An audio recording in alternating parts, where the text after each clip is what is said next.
கல்யாண மாலை இறங்கும் UK ஆக்ஸ்போர்ட் சிறப்பு பட்டிமன்றம். இன்றைக்கு நம்ம இங்க எல்லாரும் கூடி சிரிப்பதற்கு மட்டுமல்ல, கொஞ்சம் சிந்திப்பதற்கு. பத்மஸ்ரீ சாலமன் பாப்பையா தலைமையில் யாதும் ஊரே யாவரும் கேளீர், சிரமமே சாத்தியமே.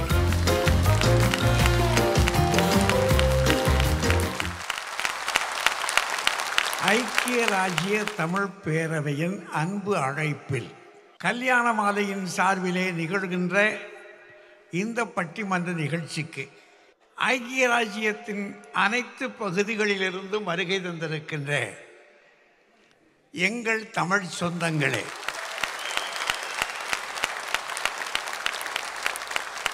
இந்த மேடையை அலங்கரித்துக் கொண்டிருக்கின்ற பேச்சாளர் பெருமக்களே, தமிழ் மக்கள் எங்கே வாழ்ந்து கொண்டிருக்கிறார்களோ அங்கெல்லாம் அவர்கள் இதயத்தில் நிறைத்து கொண்டிருக்கின்ற எங்கள் அப்துல் ஹமீது ஐயா அவர்களே, பொன்னியின் செல்வனை இந்த மண்ணிலே நிலைத்து நிற்பதற்காக செய்த ஒரு புதிய படைப்பையே கொடுத்திருக்கின்ற லைக்கா நிறுவனத்தினுடைய தாயார் அவர்களே, கல்யாண மாலை என்று சொன்னால் அதனை எடுத்து நடத்தி கொண்டிருப்பதிலே முதல் பங்கு வகிக்கின்ற மோகன சிரிப்பிலே மக்கள் மனம் முழுவதும் நிறைந்திருக்கின்ற ஐயா மோகன் அவர்களே, இதுதான் இப்படித்தான் என்று சொல்லி எடுத்துக்காட்டி காலமெல்லாம் அதற்கு ஒரு வெற்றியை தேடி தந்து கொண்டிருக்கின்ற எங்கள் பெருமைக்குரிய மீரா நாகராஜன் அவர்களே, நாங்கள் இங்கே வருவதற்கு எத்தனை முயற்சி எடுக்க வேண்டுமோ அத்தனை முயற்சியையும் சாமதான வேத தண்டம் அனைத்தையும் ஐத்து எங்களை வரவழைத்திருக்கின்ற அன்பு தம்பி ஜூட் ஜோசப் அவர்களே, இந்த மண்ணிலே ஒரு தமிழ் துறை வந்தாக வேண்டும் என்று பாடுபட்டு கொண்டிருக்கின்ற ஆபிரகாம் பண்டிதருடைய வழியிலே வந்திருக்கின்ற அம்மா பொன்னம்மாள் அவர்களே, பெரியோர்களே, தாய்மார்களே, இளைஞர்களே, குழந்தைகளே, உங்கள் அத்தனை பேருக்கும் என்னுடைய பணிவான வணக்கத்தை முதலில் கூறிக்கொள்ளுகிறேன். பெரியோர்களே, இன்றைக்கு நம்ம இங்கே எல்லாரும் கூடி சிரிப்பதற்கு மட்டுமல்ல, கொஞ்சம் சிந்திப்பதற்கும் கொஞ்சம் வாங்கி கொண்டு போக வேண்டும், அதற்காக வந்திருக்கிறோம். அதற்காக ஒரு தலைப்பு கொடுத்திருக்கிறாங்க, யாதும் ஊரே யாவரும் கேளீர் என. இன்றைக்கு வாழ்வது சிரமந்தான், இல்லை அது சாத்தியம்தான். ரெண்டு சொல்கிறாங்க. ஒரு 2000 ஆண்டுகளுக்கு முன்னாடி தமிழ்நாட்டில் சிவகங்கை மாவட்டம், அந்த சிவகங்கை மாவட்டத்தில் ஒரு ஊர் பூங்குன்றம்னு பேர். இன்றைக்கி அதுக்கு பேர் மகிபாலன்பட்டி. அந்த ஊரில் ஒரு 2000 ஆண்டுகளுக்கு முன்னாடி ஒருவர் கொஞ்சம் அந்த காலத்திலேயே வானநூலை கற்றுக்கொண்டு அங்கங்கே அங்கே மற்றவங்களுக்கு கால நேரங்களை கணித்து சொல்லுகிற ஒரு கணியன். இன்றைக்கினா ஜோசியக்காரன்னு வாங்க, நல்ல தமிழில் அதுக்கு பேர் கணியன்னு பேர். அவர் பல நாடுகளுக்கு போய் வந்தாரோ அல்லது இவர் போனதினாலேயோ அவருக்கு ஒரு நல்ல அனுபவம். அந்த அனுபவத்தை வைத்துக்கொண்டு அவர் ஒரு கவிதை பாடினார். அவர் பாடியது இன்றைக்கு ஐநா சபையினுடைய லட்சணையாக போயிடுச்சு, முத்திரை. அது ஐக்கிய நாடுகள் சபையில் அது ஒரு முத்திரையாக போயிடுச்சு. யாதும் ஊரே யாவரும் கேளீர் அப்படி ஒரு முத்திரை பதிச்சுட்டார். சரி, இதெல்லாம் செத்தாயா, நல்லா தான் இருக்கு. இன்னைக்கு அது சாத்தியமா, முடியுமா? முடியாது அப்படின்னு ஒரு 3 பேர், டாக்டர் தென்றல் அந்த இருக்காக பாருங்க, முடியாதுன்னு சொல்கிறது அவங்க இங்கே வந்து எவ்வளோ மெலிஞ்சிருக்காருன்னு பார்த்துக்கங்க. அவங்க வயிறு தொடர்பான மருத்துவர், நெல்லையை சேர்ந்தவர். அப்படின்னா போதாதா? அந்த நெல்லையை சேர்ந்த அவங்க இங்கே ஒரு 20 ஆண்டுகளாக இருக்காங்க. அவங்க சொல்கிறாங்க, இல்லைங்க 20 ஆண்டுகளாக நான் இருந்தால் கூட சாத்தியம் இல்லைங்க, அது சிரமங்க. அது அவங்களோட சேர்ந்து பேசுகிறதுக்கு திரு பாலாஜி ராமானுஜம் அவர்கள், அவர் மதுரைக்காரர் தான், தேனி பக்கத்து மதுரையில் வாழ்ந்திருக்கார், பொறியாளர். இங்கே ஒரு 10 ஆண்டுகளாக இருக்கார்.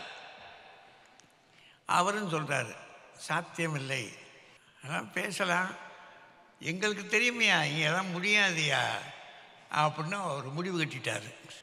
இந்த 2 பேரையும் சேர்த்து இழுத்துக்கிட்டு இன்னொரு ஜீவன் நிற்கிருக்கு. அந்த நாள்லேருந்து சொல்லிக்கிட்டே இருக்காரு, சொல்லலாமியா ஒரு நேரமும்,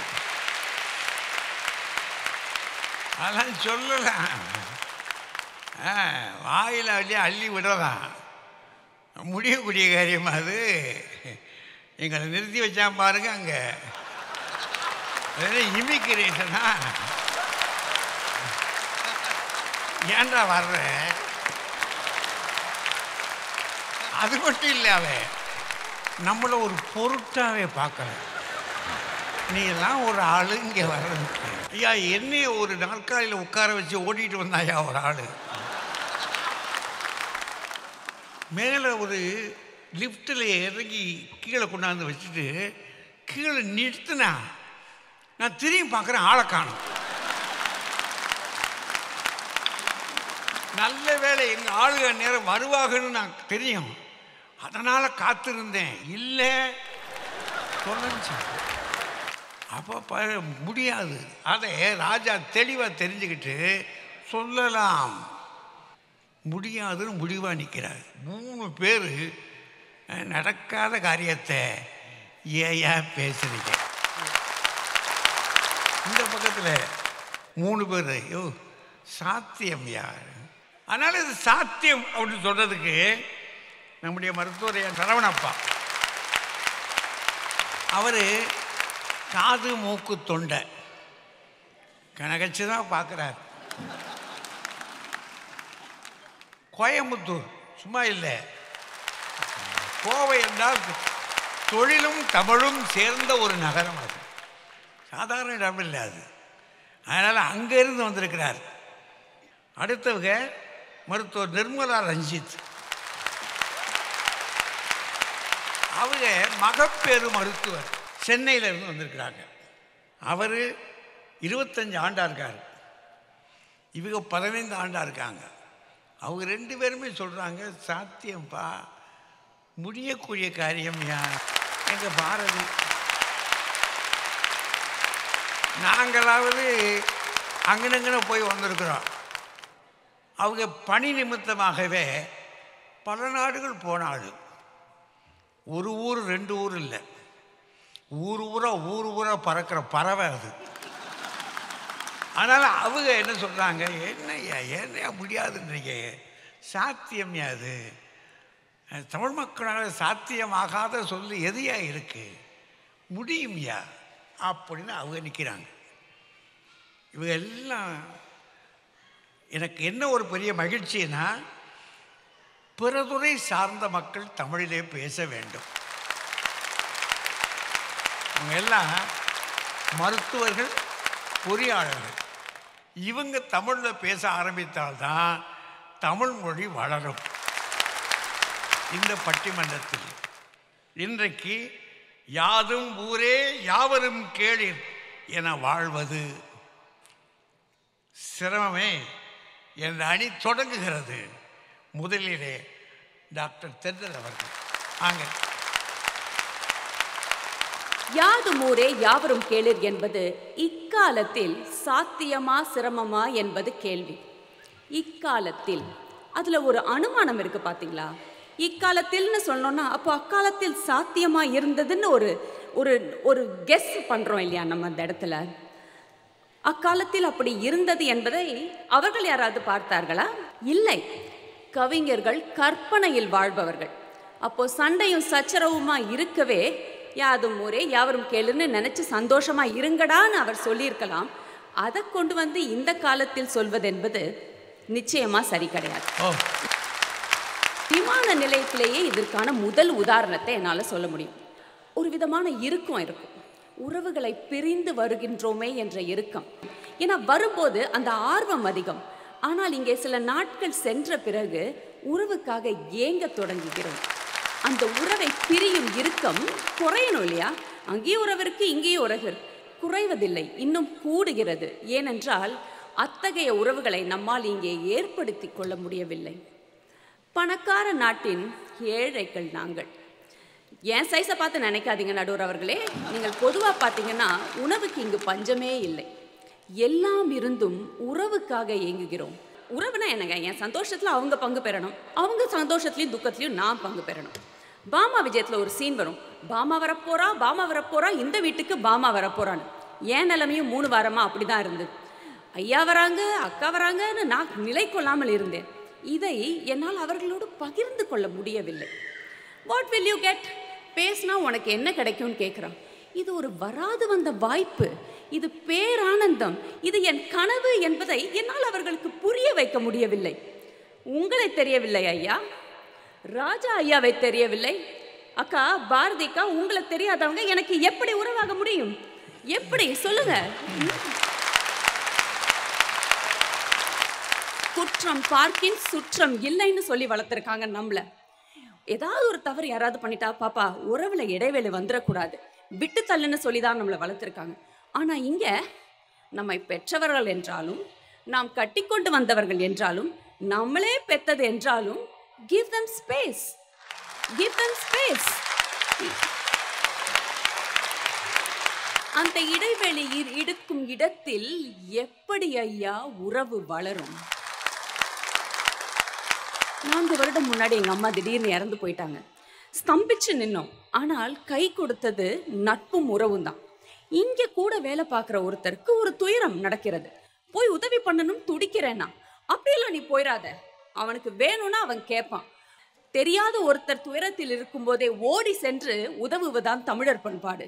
நமக்கு தெரிந்தவர், நாம் நட்புன்னு நம்புற ஒருத்தருக்கு நாம் கை கொடுக்க கூடாதுன்னா அது எப்படி உறவுன்னு நான் கேட்குறேன்.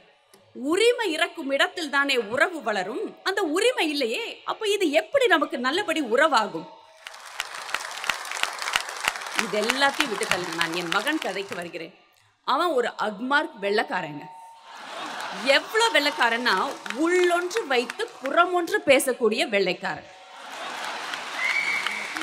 இதை நான் குறையா சொல்லல, அவர்கள் வளர்ந்த விதம் அப்படி. கடைக்கு போனா ஒரு பொம்மையை கேட்பான், டகால்ட்டி அந்த பொம்மை வேணுங்கிறதுக்காக கேட்கறது இல்லை, விலை உயர்ந்த பொருளை கேட்டுட்டு கம்மியா கேட்டுட்டா இவன் வாங்கி கொடுத்துருவான்னு.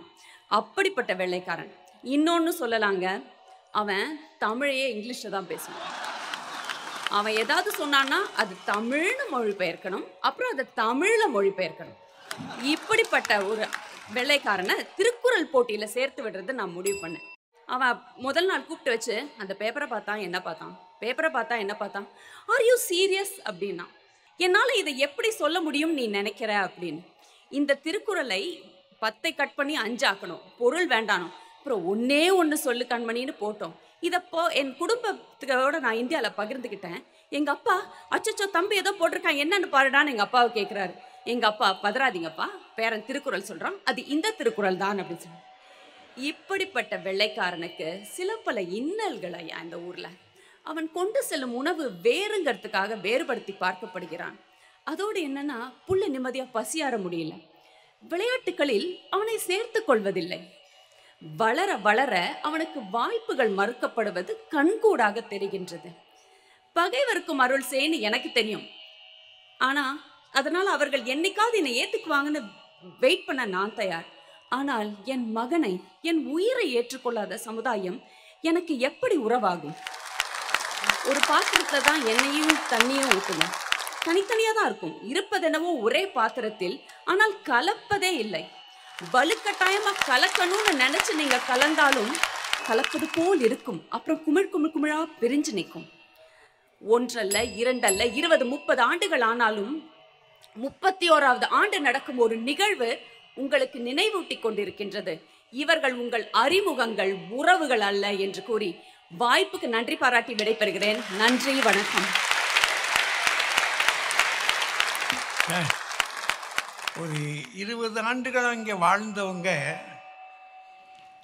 பட்டிருக்கிற துயரம் என்ன உறவுகளோடு கலக்க முடியல, அங்கேயும் கலக்க முடியல, இங்கேயும் கலக்க முடியல. ஏன்?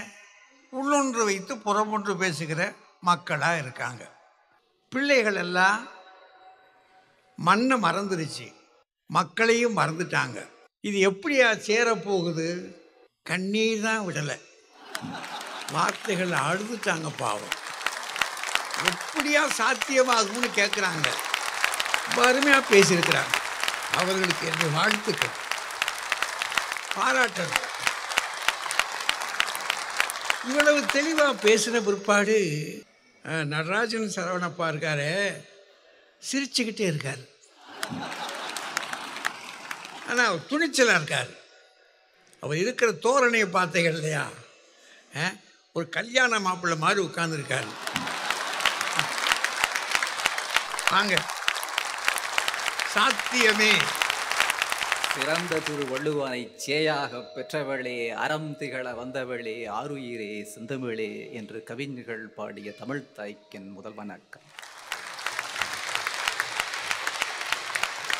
அவையுள்ள பெரியோரே, என் அருமை சுற்றங்களே, அன்பு தமிழ் உள்ளங்களே, அனைவருக்கும் என் வணக்கம்.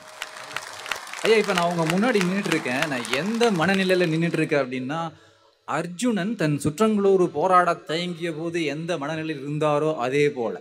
ஐயா, அதை வரைக்கும் தெரிஞ்சு வச்சிருக்கீங்க. அதாவது இந்த பட்டிமன்ற போரில் நாங்கள் வென்று விடுவோம் என்பதில் எனக்கு நம்பிக்கை இருக்கிறது. இந்த எதிரணியை துவம்சம் செய்ய வேண்டும் என்றால் மனதுக்கு கஷ்டமாகத்தானே இருக்கும். நம்முடைய தென்றலவர்கள் ஒரு மருத்துவர், அவர் சொல்றாரு சுற்றமா வாழ முடியாது அப்படின்னு சொல்லிட்டு. ஒரு மருத்துவர் என்றால் என்ன? சாதி மத இன நாடு வேறுபாடு பார்க்காமல் எல்லோருக்கும் மருத்துவம் பார்க்கின்ற ஒரு மருத்துவர் சுற்றமாக வாழ முடியவில்லை என்று கூறுகிறாரே, இது எந்த வகையில் நியாயமையா? அதாவது இவர்கிட்ட மருத்துவம் பார்த்தா என்ன ஆகும்? சொல்லுங்க ஐயா, நீங்களே சொல்லுங்க.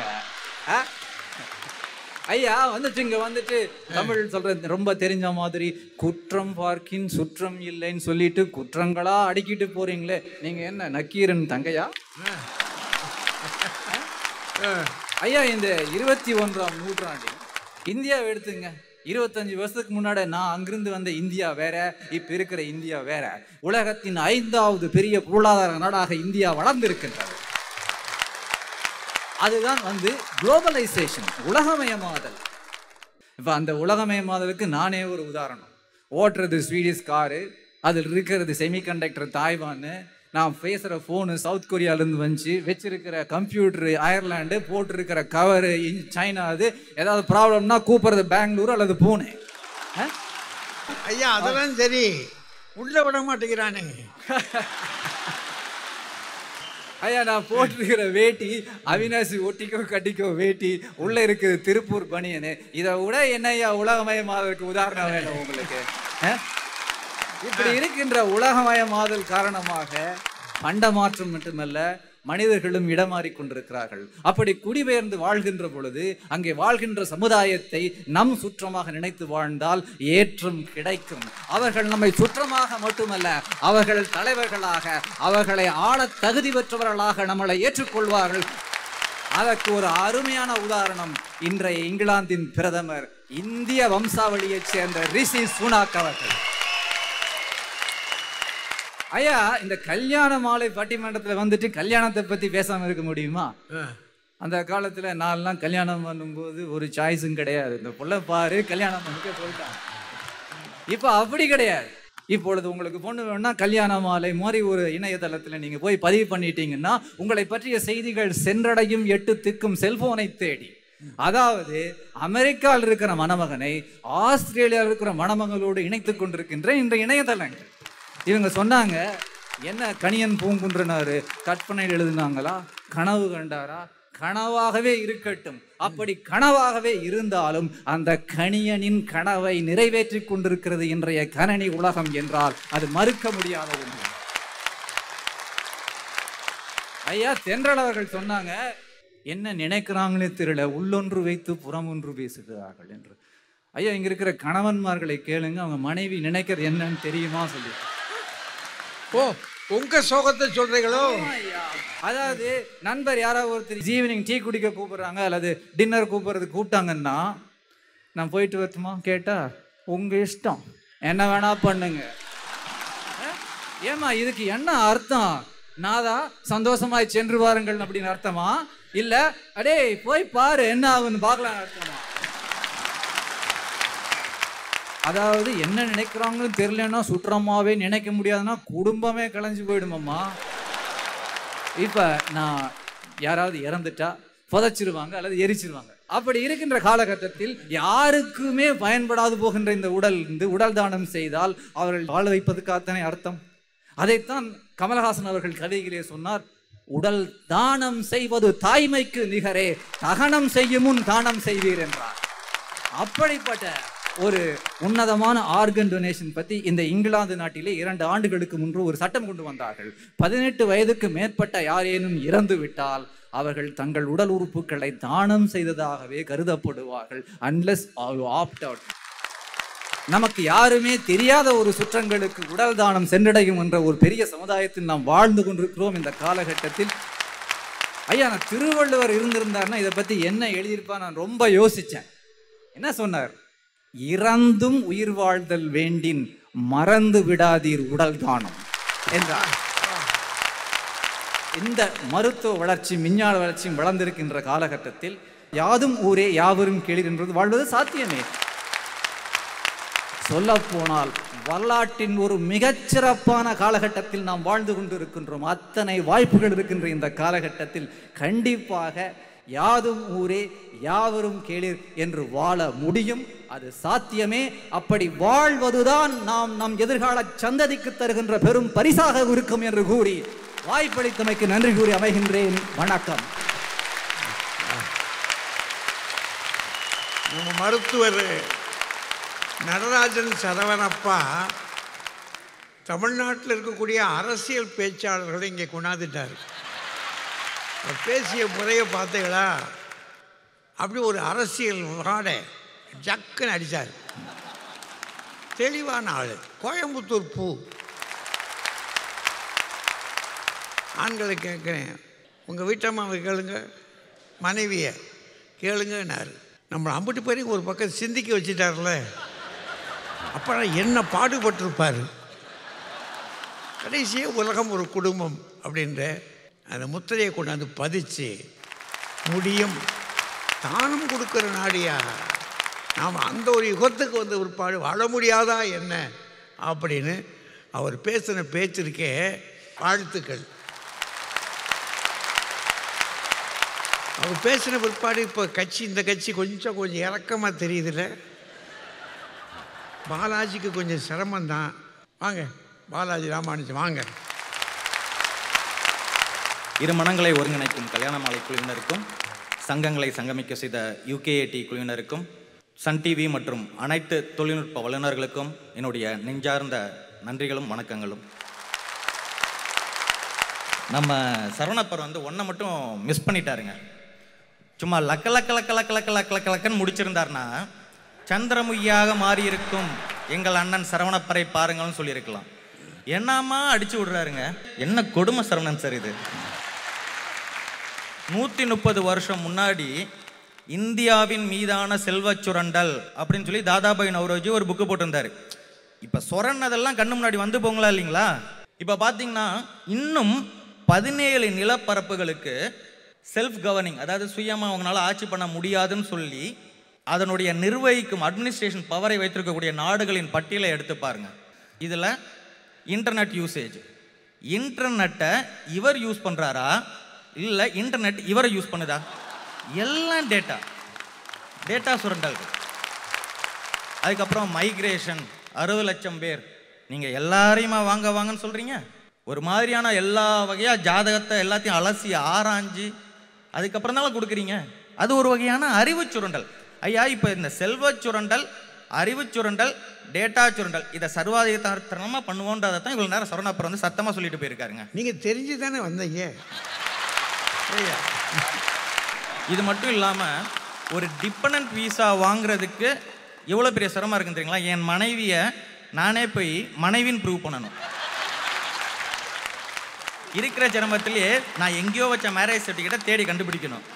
அதுக்கப்புறம் எங்கேயோ வச்சிருந்த மேரேஜ் ஃபோட்டோவை எடுத்து காட்டணும். இதுக்கப்புறமா எங்களுடைய உரையாடல்களையும் நாங்கள் காட்டணும்.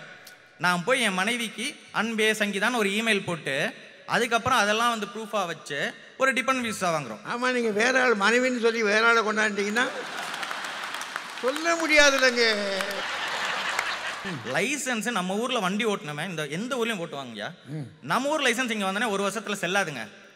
ஆனால் பாருங்க, கல்யாணம் பண்ணி அங்கே வாங்கின மேரேஜ் சர்டிஃபிகேட்டு இங்கே வந்து 1 வருஷம் கழிச்சு வீசா எக்ஸ்டென்ஷன் அப்போ செல்லுதுங்கய்யா. பாருங்க, சட்டங்களை வந்து வசதிக்கு தகுந்த மாதிரி வச்சுக்கிறதுங்கய்யா. பேஸ்ட்டை பிதுக்கிற மாதிரி பிதிக்கி எடுத்துடுறாங்க. Money in money out. மனைவிட்டேருந்து வாங்கினாலே கிஃப்ட் சர்டிஃபிகேட்டு. நீங்கள் வாங்க, நம்ம ஊருக்கு வாங்க, அங்கே பிதுக்க மாட்டோம், சப்பளிக்க வைப்போம். இதெல்லாம் ஒரு பக்கம் பரவாயில்லைங்க ஐயா. நாங்கள் ஒரு ஹோட்டலுக்கு போகிறோம், நம்மலாம் பிச்சு போட்டு அடித்தாதான் பரோட்டா, குழப்பி அடித்தாதான் குழம்பு, சலம்பிக்கிட்டு சாப்பிட்டா தான் சாம்பார், சவுண்டாக சாப்பிட்டா தான் சால்னா, இப்படி சாப்பிட்ற ஆளுங்க. இப்போ நம்ம பக்கத்து டேபிளில் ஒருத்தர் இருப்பாருங்க. அவர் வந்து பார்த்தீங்கன்னு வச்சுக்கோங்க, அவருக்கும் உணவுக்கும் இடையிலே ஒரு இடைவெளி இருக்கும், ஸ்பூன் இருக்கும். அவரே பொறுமையாக சாப்பிட்டுப்பார். அன்பே பாஸ்தா, நீ நலமா நான் நலம் அப்படின்னு ரேஞ்சில் சாப்பிட்டுட்டு இருப்பாருங்க. இப்போ அவர் நம்மளை பார்ப்பார், நம்மளை அப்படியே திரும்பி பார்த்து ஒரு ஏளனமாக பார்க்கும் பொழுது அந்த இடத்துல ஒரு சிரமம் தெரியுதா இல்லைங்களா? உணவில் எங்களை ஏற்றுக்கிட்டீங்களா நீங்கள்? சரவணப்பர் சொன்னார், ஆர்கன் டொனேஷன், இறந்தும் உயிர் வாழ்தல் வேண்டும், எல்லாம் உண்மைதாங்க. இருக்கிறப்ப உயிர் வாழ்றதுக்கு இவங்ககிட்ட அப்பாயின்மெண்ட் வாங்குறதுக்குள்ள நாங்கள் படுற பாடு இருக்கே. ஒரு பேராசிட்டமாலை கொடுக்க சொல்லுங்கய்யா. இதெல்லாம் எவ்வளோ பெரிய சிரமம் தெரியுங்களா? இங்கே ஏஎன்டியில் போன வாரம் ஒரு நண்பர் தன்னுடைய மகனை கொண்டு போய் அவசரம் கூட்டு போய் காட்டினதுக்கு 6 மணி நேரம் கழிச்சு தான் பார்த்தாங்க. பிள்ளை மருந்தை குடிக்க மாட்டேன்ட்டான். இப்போ அப்பாவை கூட்டு போய் உள்ளே உட்கார வச்சுட்டாங்க. ஏன் உன் மகன் மருந்தை குடிக்கவில்லை அப்படின்னு சொல்லி அவர் வெறிச்சு தெரிச்சு வெளியே வந்து அவர் பிபி மாத்திரை சாப்பிட்டு உங்கள் பேராசிட்டமாலே வேணாம்டா, நான் சுருக்கு பையிலே வச்சுக்கிறேன்டா இனிமேல் அது அப்படின்னு ஓடி வந்துட்டாருங்க. ஐயா, இதெல்லாம் ஒரு பக்கம் இருக்குண்ணா. இந்த ஐடி மக்கள் அவங்கெல்லாம் பாவங்க. இருந்த ஜிலேபிலே நீ தான் பட்ட ஜிலேபின்னு சொல்லி அவனை ஆன் சைடு கூப்பிட்டு வந்துருப்பாங்க. இங்கிட்டும் ஒரு குத்து, அங்கிட்டும் ஒரு குத்து. அவருக்கு ஐஎஸ்டிலையும் ஒரு அடி விழுகும், ஜிஎம்டிலையும் ஒரு அடி விழுகும். இதில் இவங்க டாக்டருக்கெல்லாம் ஓவர் டைம்னா என்னன்னு தெரியும். உழைப்புக்கு மீறி நம்ம ஏதோ ஒரு விஷயம் செய்கிறோம், அதுக்கு ஒரு விஷயம் இருக்குன்னு. ஐடி மக்கள்கிட்ட போய் ஓவர் டைம்னா என்னன்னு கேளுங்களேன். ஏதோ ப்ராஜெக்ட் முடிக்க ஓவராக டைம் கொடுக்குறாங்க போல இருக்குன்னு நினைப்பிட்டு இருப்பாப்புல. ஏன்னா அவனுக்கு டைம் பார்த்தே வேலை பார்க்குறதே கிடையாது. அவர்களுக்கு வேலைக்குள்ளேயும் சரி வேலைக்கு வெளியும் சரி ஒரே ரிக்வயர்மெண்ட் தாங்க, ஒரு மரம் தான். இந்த மரத்தில் மாம்பழம் மர வேண்டும், அன்னாச்சி பழம் மர வேண்டும், பப்பாளி மர வேண்டும், அப்பொழுது தேவைக்கு கொத்தமல்லி கொத்தவராங்க மர வேண்டும். இப்படி தான் உள்ளே இருக்க வேலையும் இருக்குது, வெளியே இருக்க வேலையும் இருக்குது. இறுதியாக நான் ஒன்று கூறிக்கொள்ள விரும்புவது என்னவென்றால், இனத்தாலும் நிறத்தாலும் பணத்தாலும் பிரித்தாலும் தன்மையை உலகிற்கு அறிமுகப்படுத்திய இந்த சமூகம் இன்றைய சமூகத்திற்குள் உண்மையான உறவுகளையும் உறுதியான நம்பிக்கைகளையும் மென்பொருள் கொண்டு சோதித்துக் கொண்டிருக்கும் இன்றைய சமூகத்திற்குள் யாதும் ஊரே யாவரும் கேளீர் என்பது சிரமமே. உங்களுக்கு தெரியாத சட்டத்திட்டங்கள் எதுவும் இல்லை. எதிரணியினருக்கு தகுந்த புத்திமதிகளை வழங்கி தக்க தீர்ப்பை வழங்குமாறு தாழ்மையுடன் கேட்டுக்கொள்கிற நடுவர் அவர்கள். தம்பி பாலாஜி வடிவேலுவை மறுபடியும் கொண்டு வந்து இந்த அரங்கில் நிறுத்தி வச்சு அவன் ரொம்ப சிரமப்படுறாருன்னு நினைக்கிறேன். அவர் படுற துயரங்களை பார்த்தா தமிழ்நாட்டை மறந்துட்டார் போல இருக்கு. மருத்துவர்களை பற்றி ரொம்ப தெளிவாகவே சொல்கிறாரு. அப்பாயின்மெண்ட் வாங்க முடியலைங்க அப்படின்னு. கடினம்தான், ரொம்ப சிரமந்தான். சில இடங்களில் முன்னாடியே சொல்லி வைக்கணுமா அதுக்கு. ஏன்னா வலி வரப்போகுதுன்றதை முன்னாடியே சொல்லி வைப்பாங்க. அது எனக்கு விளங்கலை. ரொம்ப கடைசியாக சொல்லிவிட்டு ஒன்று சொல்கிறார், இனத்தால் பணத்தால் நிறத்தால் வேறுபட்டு இருக்கிற இந்த மக்கள் மத்தியில் எப்படியா நம்ம சேர்ந்து இருக்க முடியாதையான்னு பாலாஜி வந்து ரொம்ப சிரமப்படுறாருன்னு தெரியுது. இதுக்கெல்லாம் என்ன பதில் சொல்ல போகிறாங்க? வாங்க டாக்டர் நிர்மலா ரஞ்சித் வாங்க. பெருமதிப்பிற்கும் மரியாதைக்கும் உரிய பட்டிமன்ற நடுவர் பேராசிரியர் சாலமன் பாப்பையா அவர்களே, இந்த அருமையான வாய்ப்பை எனக்கு அளித்த சன் டிவி, கல்யாண மாலை மற்றும் ஐக்கிய ராஜ்ய தமிழ் பேரவையே, உங்கள் அனைவருக்கும் முதற்கண் என் வணக்கத்தை தெரிவித்துக் கொள்கிறேன். நான் யூகேக்கு வந்து 15 வருஷம் ஆச்சு நடுவர் அவர்களே. ஒரு நாட்டுக்கு வாழ்வாதாரம் தேடி நம்ம வரும்போது அந்த நாட்டோட சட்ட திட்டங்களையும் வாழ்வியல் முறைகளையும் நல்லா தெரிஞ்சு புரிஞ்சு வாழ்ந்தோன்னா யாதும் ஊரே யாவரும் கேளீர் மிக மிக சாத்தியமே. நம்ம எதிரணியில பாலாஜி கேட்டார், வீசா கிடைக்கிறதுக்கு ஏன் இவ்வளோ சிரமமா இருக்கு அப்படின்னு. ஏன்னா தப்பானவங்க இந்த நாட்டுக்குள்ள வரக்கூடாதுங்கிறதுக்காக தான். அதுவே நம்ம சன் டிவி டீமுக்கும் கல்யாண மாலை டீமுக்கும் கொஞ்சம் சிரமம் கொடுத்தாலும் விசா கொடுத்துட்டாங்களா இல்லையா? கொடுத்துட்டாங்க. பாலாஜிக்கு எல்லாத்துலேயும் அவசரங்க, லைசன்ஸ் வாங்குறதுலேயும் அவசரம். யூகேல ஹெல்த் அண்ட் சேஃப்டி ரொம்ப ரொம்ப முக்கியங்க. நீங்கள் வண்டியை ரூல்ஸ் படி ஒழுங்காக ஓட்டி காமிங்க, லைசன்ஸை ஃபஸ்ட் அட்டெம்ப்ட்லேயே தட்டிட்டு போங்க. யார் வேண்டான்னு சொன்னா? இல்லை, நீங்கள் கொடுக்கறத கொடுத்து வாங்கல பழக்கம்னா அங்கே வாங்க. இங்கே அதெல்லாம் முடியாதுங்க நடுவர் அவர்களே. அடுத்ததா ஹெல்த் சிஸ்டத்தை குறை சொன்னாருங்க. இங்கே சிகிச்சை முறை அவசரத்துக்கு ஏற்ற மாதிரி பிரித்து வச்சுருக்காங்க. கேன்சரா 2 வாரத்தில் பார்த்துருவாங்க. சில பேஷண்ட்ஸுங்களுக்கு வார்டில் ஓப்பன் ஆக்சஸ்னு சொல்லி டைரெக்டாக வார்டுக்கே வரவழைச்சு உடனே வைத்தியம் ஸ்டார்ட் பண்ணிடுவாங்க. உங்களுக்கு ஒரு பேராசிட்டமால் தான் தராங்கன்னா நீங்கள் ரொம்ப ஹெல்த்தியாக இருக்கீங்கன்னு அர்த்தம். அதனால் சந்தோஷமாக இருங்க பாலாஜி. அடுத்தது அவங்க அணியில் தென்றல் வந்து ரொம்ப புலம்புன்னு புலம்பி என்னை யாரும் சேர்த்துக்கலை, என்னை யாரும் கண்டுக்கலைன்னு புலம்பிட்டு போனாங்க. தென்றல் வந்து அவங்களையும் அவங்களோட படிப்புக்கும் இந்த ஊரில் இந்த நாட்டில் கொடுத்த அங்கீகாரம் தான் அவங்க பெரிய கன்சல்டண்ட்டாக லண்டனில் வேலை செய்கிறாங்க. கவுண்ட் யுவர் பிளெஸிங்ஸ் தென்றல். அப்புறம் சொன்னாங்க இந்த தண்ணி அப்புறம் வந்து எண்ணெய் போட்டால் சேர மாட்டேங்குதுன்னு. அதில் கொஞ்சம் உங்களோட விசாலமான பார்வைன்னு சொல்கிற ரவையையும் கொஞ்சம் பாசிட்டிவ் தாட்ஸுங்கிற சர்க்கரையும் போடுங்க, அது கேசரி ஆகிடும். இந்த மாதிரி நீங்கள் மாறினீங்கன்னா உங்களுக்கும் யாதும் ஊரே யாவரும் கேளீருங்கிறது ரொம்ப சாத்தியமாயிடும் தென்றல். நான் இந்த ஊரில் நிறைய இடத்துல வேலை பார்த்துருக்கேன், இங்கிலாந்து, வேல்ஸ் அந்த மாதிரி. குறிப்பாக லண்டனில் வேலை செய்யும்போது பல நாட்டு மக்களோட வேலை செய்யறதுக்கும் அவங்களுக்கு மகப்பேறு மருத்துவம் பார்க்கறதுக்கும் எனக்கு நிறைய வாய்ப்பு கிடைச்சிது. எப்படி நம்மளுக்கு நம்ம கலாச்சாரம் பெருசோ அதே மாதிரி தான் ஒவ்வொரு நாட்டு மக்களுக்கும் அவங்க கலாச்சாரம் பெருசுன்றதை நான் ரொம்ப புரிஞ்சுக்கிட்டேங்க. டெலிவரி சமயத்தில் அவசர நிலைமை ஆப்ஸ்டட்ரிக் எமர்ஜென்சின்னு ஏற்படுங்க. அப்போது எல்லா நாட்டு மருத்துவர்களும் ஒன்றா சேர்ந்து அந்த தாய் எந்த நாட்டுக்காரராக இருந்தாலும் மனிதம் ஒன்றுன்னு சொல்லி அந்த தாயையும் சேயையும் 2 உயிரையும் காப்பாற்றுறோமே. இதுக்கு மேலே யாதும் ஊரே யாவரும் கேளீர் சாத்தியம்னு சொல்கிறதுக்கு வேற என்ன உதாரணம் வேணும்? இது நம்ம டாக்டர் தென்றலுக்கும் நல்லா தெரியும். ஆனால் இன்னைக்கு மட்டும் உண்மை பேசக்கூடாதுன்றதுல ரொம்ப ஸ்திரமாக இருக்காங்க. அடுத்ததா கடல் கடந்து வந்து உறவுகள் எப்படி தழைக்குதுன்றதுக்கு ஒரு உதாரணம் சொல்கிறேன் கேளுங்க.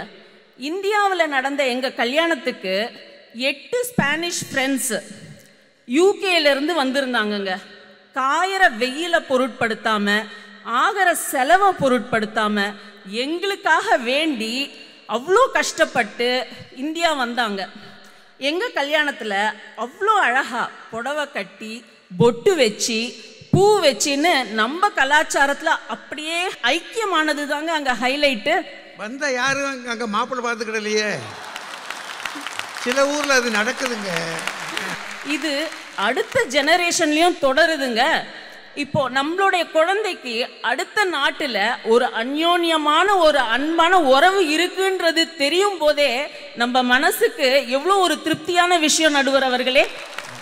அடுத்ததா இந்த ஊரில் கணவன் மனைவி 2 பேருமே வேலைக்கு போகும்போது ஏற்படுற ஒரு கஷ்டமான விஷயம் என்னன்னு பார்த்தா சைல்டு கேர். குழந்தைய யார் பார்த்துக்கிறது? ஆப்பேர் அப்படின்றவங்கள ஏற்பாடு பண்ணோம். ஆப்பேர்னா யாருங்க? யூரோப்லேருந்து யூகேக்கு வருவாங்க ஆங்கிலம் படிக்கிறதுக்காக. நம்ம கூட வந்து தங்கி நம்ம குழந்தைங்கள பாசமாக பார்த்துப்பாங்க. நம்ம குழந்தைங்கள விட அவங்கள இன்னும் பாசமாக பார்த்துப்போம்.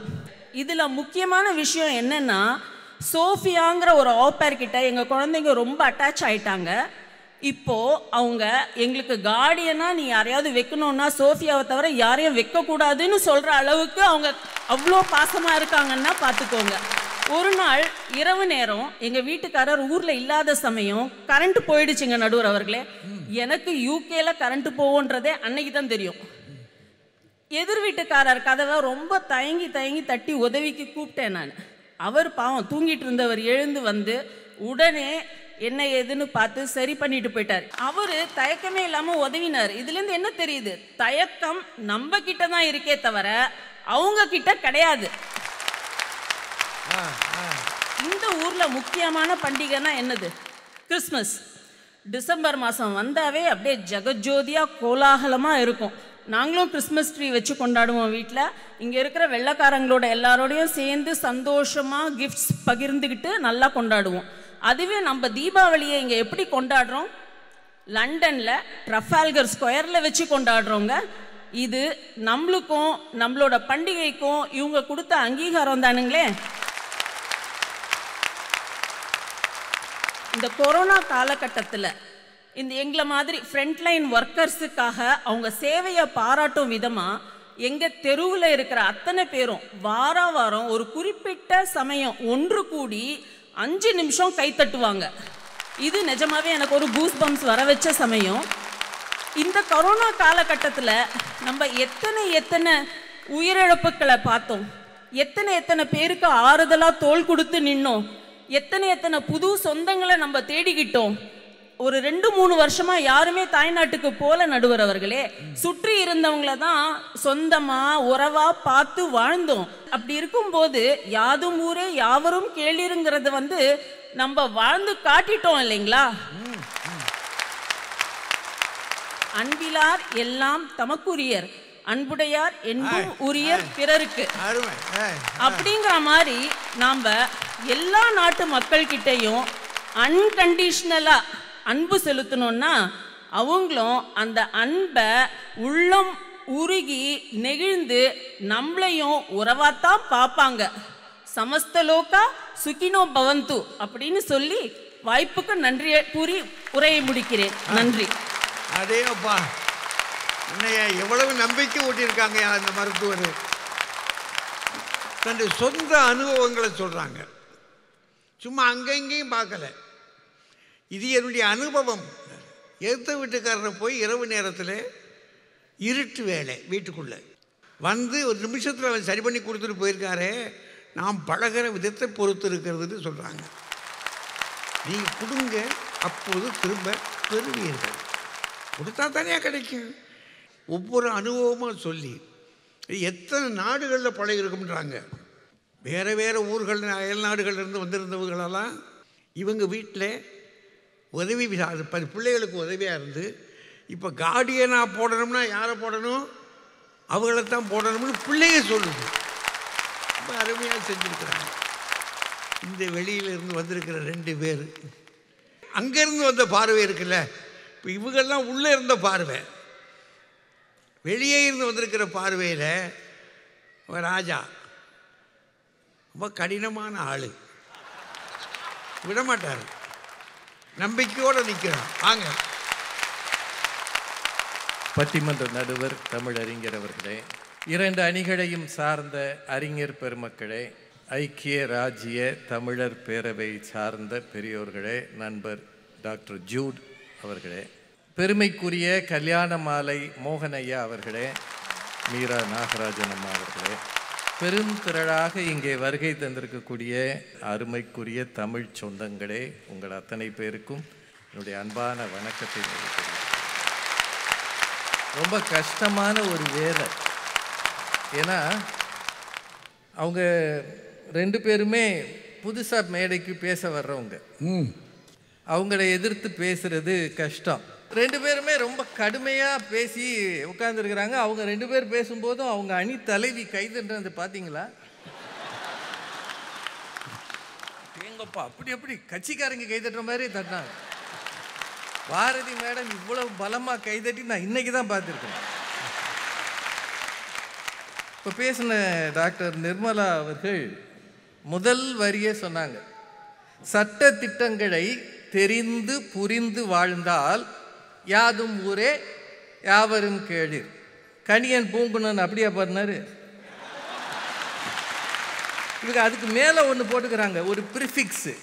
சட்டத்திட்டங்களை பணிந்து வாழ்ந்தால். அப்புறம் இந்த தலைப்பு எதுக்கு பேசுறீங்கன்ற அதானே. அதில் சன் டிவி டீமுக்கு உடனே விசா கிடைத்தது. எங்கள் கஷ்டம் எங்களுக்கெல்லாமா தெரியும். ரேஷன் கார்டு, ஆதார் கார்டு, பிறந்த கார்டு, பிறக்காத கார்டு, ஆவரேஜாக அக்கௌண்ட்டில் 3 லட்சம் மினிமம் பேலன்ஸ் இருக்கணுமாமே. அவ்வளவு பணக்காரங்க எத்தனை பேர் இருக்கான்? இதில் இவங்க பெருமை பேசுகிறாங்க. ரிஷி சுனக் தானே இங்கே பிரதமர் அப்படின்னா இந்தியாவிலேருந்து யாரெல்லாம் அப்ளை பண்ணுகிறார்களோ அத்தனை பேருக்கு விசா கிடைக்குமா? கொடுங்க. அவன் போய் அந்த விசாவுக்கு பாஸ்போர்ட் போய் 6 மாதம் ஆச்சு, கொடுக்குறானான்னு தெரியல, கொடுக்கலைன்னு தெரியல. சும்மா உட்காந்துருக்கான் பேசாமல். இவங்க பேசுகிறாங்க 2 பேரும்.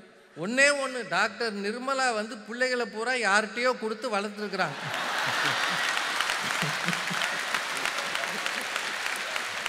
அவங்க வேலையவே அவங்க செய்யலை. பிள்ளை வளர்க்குறதுக்கு ஸ்பெயின்லேருந்து ஆள் கூட்டிகிட்டு வா, ஓமன்லேருந்து ஆள் கூட்டிகிட்டு வா, இப்படியெல்லாம் இவங்க பிள்ளைய வளர்த்துட்டாங்கன்னா யாதும் ஊரே யாவரும் கேளீர். அவங்க பிள்ளைங்க எவ்வளோ புத்திசாலின்னா கார்டியனா அவங்கள போட சொல்லியிருக்கு.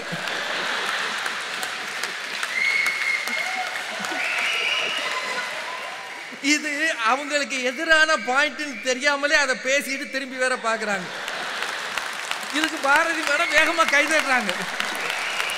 இந்த அணி என்னையா அணி இது? உங்கள் நாட்டு பெருமையெல்லாம் நான் குறைச்சி பேசலைங்க. அவசரத்துக்கு ஏற்ற மாதிரி தான் சிகிச்சை கொடுப்பாங்களாம்.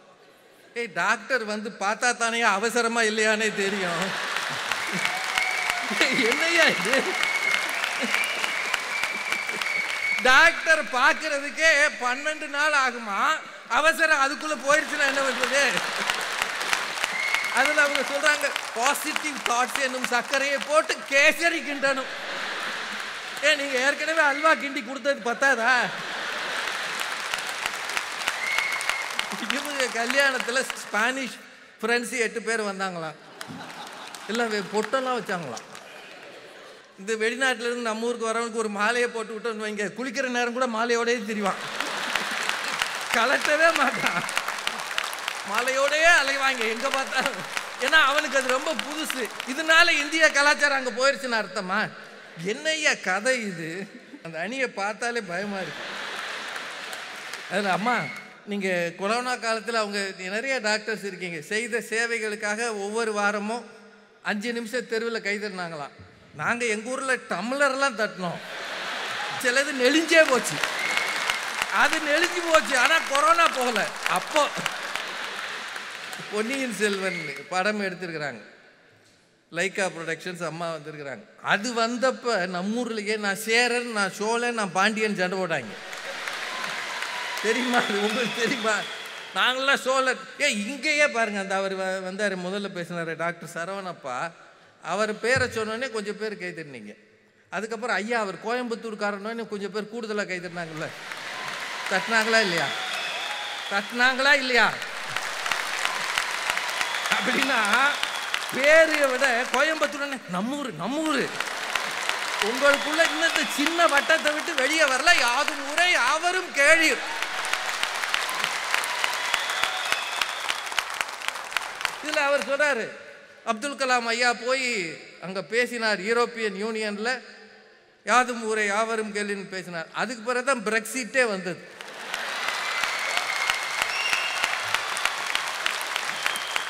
அதுக்கு பிறகுதான் யாதும் ஊரே யாவரும் கேளீர் யூகே மட்டும் தனியா போகும். உங்களுக்கு தெரியுமா, ஏமனுக்கு போயிட்டு வந்த 3 இந்தியர்கள் இந்தியா நாட்டுக்குள்ள வந்த உடனே கைது பண்ணப்பட்டார்கள். ஏமனுக்கு தெரியாதனமா போயிட்டு அவன் வேலைக்கு. தடை செய்யப்பட்ட நாட்டுக்கு போன இந்தியனை இந்தியா வந்தவுடன் கைது செய்கிறது. எங்கே இருக்கிறது யாதும் ஊரே யாவரும் கேளீர்? உலக அரங்கில் இந்த பிரச்சனைகள் இருக்கா இல்லையா? சார், விசா கொடுத்த பிறகு கூட ஒருவரை உள்ளே அனுமதிப்பதும் அனுமதிக்காமல் போவதும் அந்த இமிகிரேஷன் ஆஃபீஸருடைய அவன் உரிமை. அது உன் கையில் விசா இருந்தால் you have no right to enter the country. இது இந்தியாவிலே இது இருக்கு. இதெல்லாம் நடந்துகிட்டு இருக்கும்போது யாதும் ஊரே யாவரும் கேளீர், எல்லாரும் எங்களுக்கு சொந்தம். இதில் அவர் உடல் தானம் கொடுங்கள், உறுப்பு தானம் கொடுங்கள். முதல்ல உள்ள விடுங்க ஐயா. உள்ள விடுறதுக்கே வழி இல்லை. உடல் தானம், உறுப்பு தானம். அவர் சொன்னதுலேயே எனக்கு பயங்கரம் என்ன தெரியுமா, ஒரு கட்சிக்கு நீங்கள் என்ன வேணாலும் பேசுங்க ஐயா, கோயம்புத்தூர்காரங்கன்னா என்ன வேணாலும் பேசலாம். மனைவி மனசில் இருக்கிறதே நம்மளால தெரிஞ்சுக்க முடியும். இத்தனை வயசுக்கு பிறகு பப்ளிக்ல புலம்பலாம் ஐயா. யாவரும் கேளிர்னு முதல்ல மனைவியை பாருங்க ஐயா, அப்புறம் அடுத்தால பார்க்கலாம்.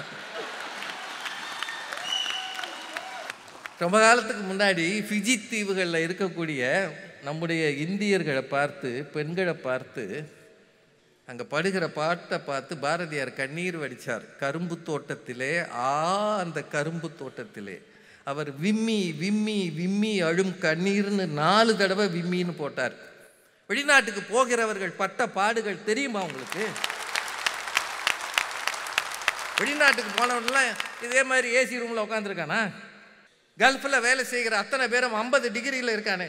சார், யாதும் ஊரே யாவரும் கேளிர்ன்றது கணியன் பூங்குன்றன் பாடிய காலத்தில் ஒரு பெரிய ஐடியலிசம். அது நடைமுறை சாத்தியமானு தானே நாங்கள் கேட்குறோம்.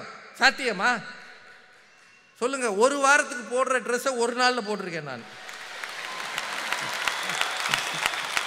ஒன்று மேலே ஒன்றா வெங்காயமா மாதிரி தோலா உரிச்சு அவ்வளவு போட்ட பிறகு குளிருது. இதில் மக்கள் ரொம்ப குளிர்தான். இல்லைங்க, குளிரவே இல்லை. என்ன நிலைமை? யாதும் ஊரே யாவரும் கேளிர் நீங்கள் வந்த வெறும் பனியனோட திரிவானா? ஏற்ற வீட்டில் கரண்ட் போனால் கை தட்டுனோடனே வர்றானே, அவன் தான் நம்ம மச்சான். அந்த அம்மா தான் நம்ம அத்தை. சொல்லுங்க ஏம்மா, சொல்லுங்க. ஒரு நேரம் இவங்க வீட்டில் கரண்ட் போய் ஒருத்த வந்து ஹெல்ப் பண்ணானா, அதனால அங்கே இருக்கிற எல்லாரும் நம்மளை ஒத்துக்கிறானா? ஹோட்டலில் நாங்கள் படுற பாடு எங்களுக்கு தானங்க தெரியும். காலையில் 2 மணிக்கெல்லாம் நமக்கு தூக்கம் போயிடுது, முழிப்பு வந்துடுது. முழிப்பு வந்தால் நம்மளால் சும்மா இருக்க முடியுமா? பேசுகிறோம், பக்கத்து ரூம்காரன் கம்ப்ளைண்ட் பண்ணிடுறான். That room is noisy. நம்ம திருப்பி ரிசப்ஷனுக்கு போனால் you are in this room, don't talk அப்படின்றா. நாங்கள் பேசுறதுக்கு தான் இங்கே வந்திருக்கோம். அதில் அவங்க போர்டு வச்சுருக்காங்க ஹோட்டலில், டிப் டோஸா. டிப் டோஸ்னா என்னென்னா, நடக்கும்போது முனி விரல்லே நடக்கணுமா. அடி விரலில் நடந்துட்டிங்கன்னா அந்த அவங்க தூக்கம் கெட்டு போயிடும்ல. அவ்வளோ பேர் அரச பரம்பரையில் இருக்க மாதிரியே இருக்கான். நாங்கள் எந்நேரமும் உட்காந்து, சார் இதை விட கொடுமையெல்லாம் சொல்கிறோம். யாதும் ஊரே யாவருங்கள்னு பாரதி மேடெல்லாம் பேசவே கூடாது. நேற்று ஷேக்ஸ்பியர் பிறந்த இடத்த பார்க்கணும்னு கூப்பிட்டு போயிட்டாங்க. என்னன்னாங்க, 4 மணிக்கு உள்ளே போகணும்னாங்க. அவன் 3:30க்கே மூடிட்டான். சரி, ஷேக்ஸ்பியரை தான் பார்க்கலாம். அந்த ஊரில் ஒரு டீ சாப்பிடுவோம்னா 4 மணிக்கு ஒரு கடையில் உள்ளே விட மாட்டேங்கிறாங்க. நம்மங்க 4 மணிக்கு மூடிடுவானாம்ல. நாங்கள் யாதும் ஊரே, நாங்கள் இந்திய கேளிர் அப்படின்னா நீ போயா அந்த பக்கம் தான். கடைசியில் நடு ரோட்டில் நின்று நானும் மோகன் சார் பாட்டு பாடினோங்க. நிறைந்தவள் நீயே, மனதில் மேடை அமைத்தவள் நீயே, மனதில் மேடை அமைத்தவள் நீயே, மங்கள நாடகம் ஆட வந்தாயே. நீங்க அது பாடணும்னு நினைக்காதீங்க, குளிர்ல உளரணும். சார், நம்ம ஊர்ல மிட் நைட் 12 மணிக்கு மாட்டுத்தாவணி பஸ் ஸ்டாண்ட்ல பிரியாணி கொடுப்பானே, கொடுப்பானா இல்லையா? மல்லிகைப்பூ மாதிரி இட்லி, சாம்பார், வடை, அந்நேரம் பஜ்ஜி போட்டுக்கிட்டு இருப்பாங்க. அது வாங்க 2 பேர் கியூவில் நிற்பானே, போடுங்கண்ணே பஜ்ஜியை போடுங்கண்ணேன்வான். இவன் 4 மணிக்கு டீ தர மாட்டேங்கிறாயா? எங்கேயா யாதும் ஊரே யாவரும் கேளிர்? போங்க போய் சொல்லுங்க, உக்ரைனில் நின்று சொல்லுங்க, ரஷ்யாவில் நின்று சொல்லுங்க, யாதும் ஊரே யாவரும் கேளிர், சண்டை போடாதீங்கன்னு சொல்லுங்க. தைரியம் இருந்தால் சொல்லுங்க. சார், இவங்க எல்லாரையும் கேட்குறேன், வெளிநாட்டில் இருக்கிற எல்லாரும் ஏன் நீங்கள் ஓசிஐன்னு ஒரு ஸ்டேட்டஸ் வச்சிருக்கீங்க? Overseas citizen of India. ஏன்? என்னைக்காவது ஒரு நாள் இவன் துரத்துனான்னா, நமக்கு கோட்டூர்புரத்தில் ஒரு ஃப்ளாட் வேணும், கோயம்புத்தூர்லையும் ஒரு ஃப்ளாட் வேணும். உலகப்போர் நடந்த போது பர்மாவில் இருந்து நடந்து வந்தவர்கள் எத்தனை பேர்? இந்திய மக்கள் அத்தனை சொத்தையும் விட்டுட்டு வந்தான். குவைத் ஆக்கிரமிப்பு 91ல் ஓடி போனவர்கள் எத்தனை பேர், நிற்க இடமில்லாதவர்கள். சார் எல்லாத்த விட கேட்குறேங்க, இலங்கையில் இருந்து சண்டை நடந்தப்போ இந்தியாவுக்கு வந்தாங்கல்ல, வந்தாங்களா இல்லையா? அவங்களை நீங்க என்ன சொல்லியிருக்கணும்? இவன் தமிழன் என்று சொல்லியிருக்கணும், எப்படி அகதி என்று சொன்னீர்கள்? சொல்லுங்க பார்ப்போம். தமிழ் சொந்தம் தானே, இவன் தமிழன் தானே. என் இனம் அங்கிருந்து இங்கு வந்திருக்கிறதுன்னு யார் சொன்னது? என்றைக்கு அகதி என்ற சொல் இந்த மண்ணில் வந்ததோ அன்றைக்கே யாதும் ஊரே யாவரும் கேளு இல்லை.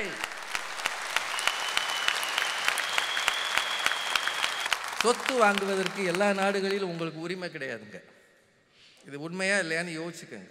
எல்லா நாடுகளிலும் நீங்கள் போய் சொத்து வாங்க முடியாது. எல்லா நாடுகளிலும் வெளிநாட்டவர் அவர்களே பிஸ்னஸ் தொடங்க முடியாது. அங்கே இருக்கிற ஒருத்தரை பார்ட்னராக வச்சு அவர் பேரில் தான் பிஸ்னஸ் தொடங்க முடியும். இதெல்லாம் இருக்கா இல்லையான்னு பாருங்க. நாம் எதற்காக வந்திருக்கிறோம்? கணினிமயமான பிறகு ஆதி முறை அவருங்களில் சரியாயிருச்சு. அவர் சொல்கிறார், ஆன்லைனில் தான் அத்தனை ஏமாத்தும் பண்ணிகிட்டு இருக்கான். அவர் இவ்வளோ காலம் கழிச்சு, எங்கள் காலத்தில் கல்யாண மாலையெல்லாம் இல்லாமல் போனது. பாவம் மோகன் சார், அவர் சின்ன பிள்ளைகளுக்கு கல்யாணம் பண்ணுவாரா இல்லை இந்த மாதிரி சின்ன பிள்ளைகளுக்கு கல்யாணம் பண்ணுவார்?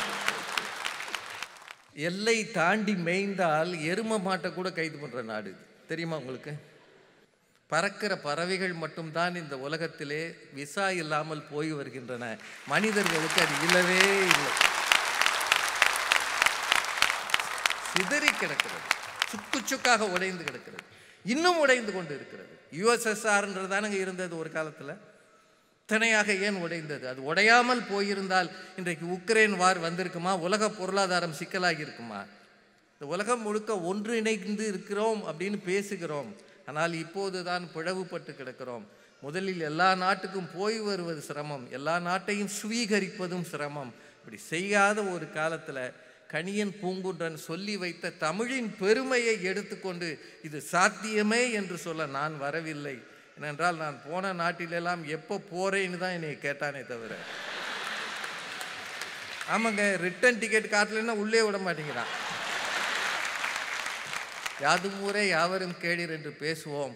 அவரவர் வீட்டுக்கு போய் சொந்தங்களோடு சந்தோஷமாக இருப்போம். அவரவர் நாட்டுக்கும் போய்விடுவதுதான் நல்லது என்று சொல்லி உங்களெல்லாம் பார்த்து வணங்கி, இவ்வளவு திரளாக நீங்கள் வந்திருக்கிறீர்கள், உங்கள் தமிழ் ஆர்வம் பாசம் இன்னும் இன்னும் நீடிக்கட்டும் என்று சொல்லி வணங்கி விடைபெறுகிறேன். நன்றி. வணக்கம்.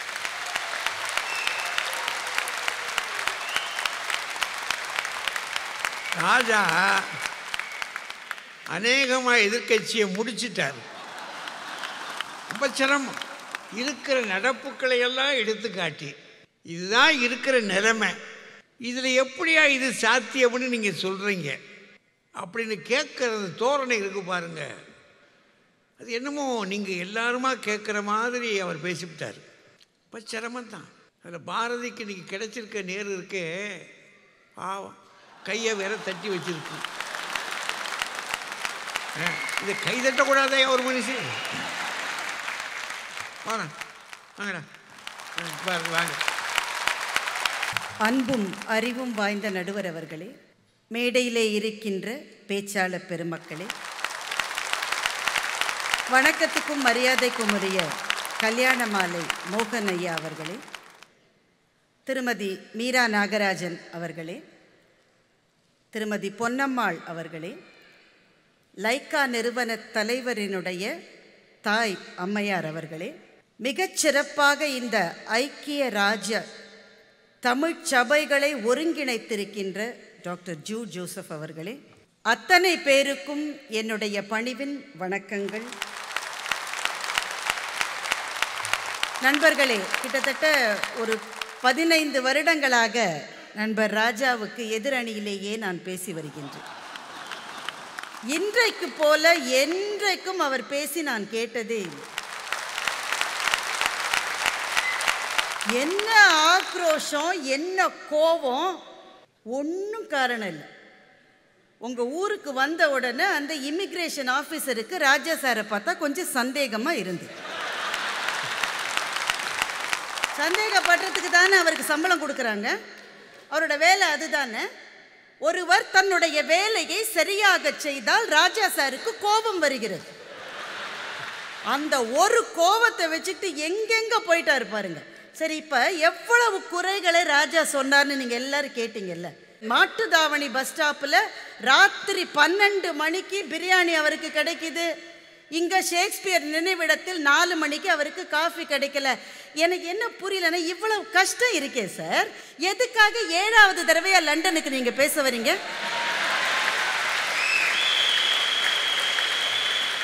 லண்டன்ல இன்னைக்கு தான் முதல் முறையா குளிருதா?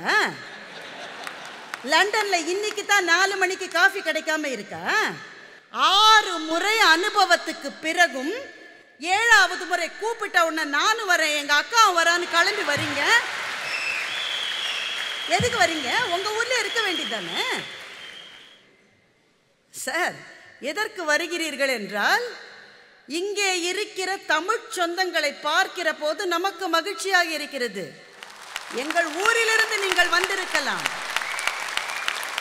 ஆனால் இந்த ஊரில் நீங்கள் அடைந்திருக்கிற உயரங்களை பார்ப்பதற்கு எங்களுக்கு மகிழ்ச்சியாக இருக்கிறது. அதை பார்ப்பதற்கு தானே நீங்கள் வந்திருக்கிறீர்கள். நீங்க அத்தனை பேர் இன்னைக்கே உங்களுக்கு இருக்கிற பிஆரை கேன்சல் பண்ணிட்டு ஊருக்கு திரும்பி போங்கன்னு அவர் சொல்றாரு. அதானே அவர் சொல்றாரு. எங்க அணில பாவம் அவர் என்ன சார், கோயம்புத்தூர்காரர் என்ன சார் பாவம் பண்ணார் அவர்? கோயம்புத்தூர் என்று சொன்ன உடனேயே எல்லாரும் கைதட்டினீர்களே, அந்த எண்ணத்தை கூட விட முடியவில்லை. நீங்க மதுரைக்காரர் தானே, உங்களுக்கு இதே கோயம்புத்தூர்காரங்க கை தட்டலையாப்பா?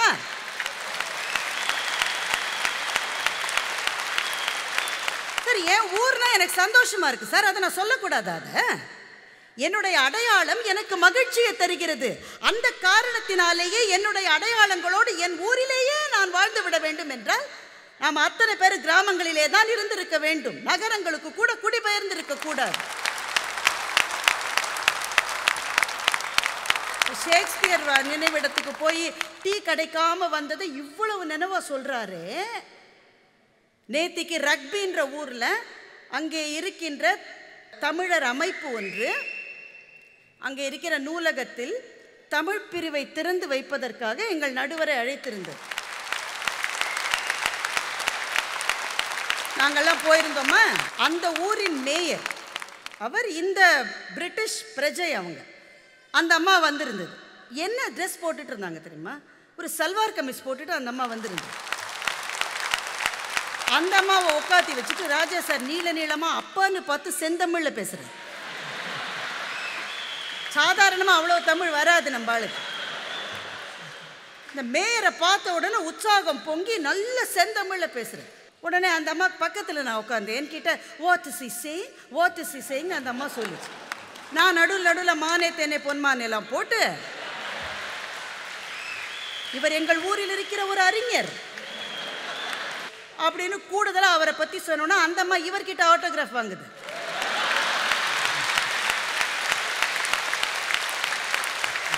சிரிச்சுக்கிட்டே போட்டோக்கு போஸ்ட் பண்ணிட்டு ஆட்டோகிராஃப் போட்டிங்களே ராஜா சார், அப்ப நீங்க சொல்லிருக்கணும் நான் ஏன் இந்த ஊருக்கு வந்தேன்னு. அப்ப நீங்க வருத்தப்பட்டிருக்கணுமா இல்லையா? அந்த அம்மா சிரிச்சா மட்டும் நல்லா இருக்கு. யாதும் ஊரே என்பவர்கள் பனியன் போட்டு நடுவில் லண்டன்ல திரிய முடியுமா?